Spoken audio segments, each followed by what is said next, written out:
So when you think of going green, thoughts often turn to recycling or driving a little less, but one man and his organization are helping the environment by making sure some little gardeners stay active and healthy.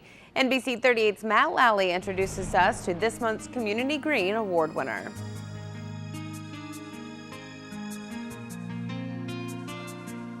When you think about the food on your plate, the flowers in your vase, you often don't think about the gardener that got them to there. I'm not talking about a human either. I'm talking about bees. This month's Community Green Award winner Jim Harris is a beekeeper right here in the Chattahoochee Valley.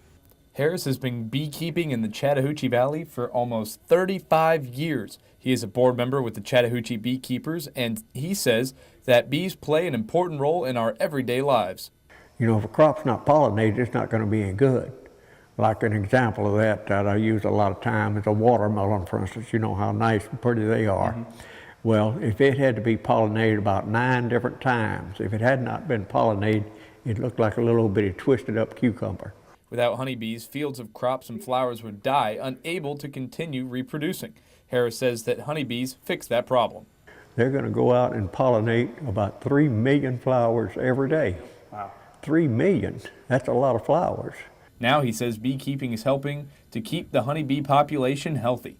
But in the 90s, after they cut down way down on the bees, a lot of them quit because the garden wasn't doing any good. When the Chattahoochee Beekeepers Association started, it had only a handful of members, but it has now 60 members. But Harris says the group needs more beekeepers. We don't have the wild bees anymore, so all we got is the domestic bees.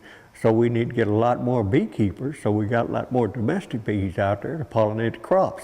So if you want to take up a new hobby and help out the environment, maybe check out the buzz around beekeeping.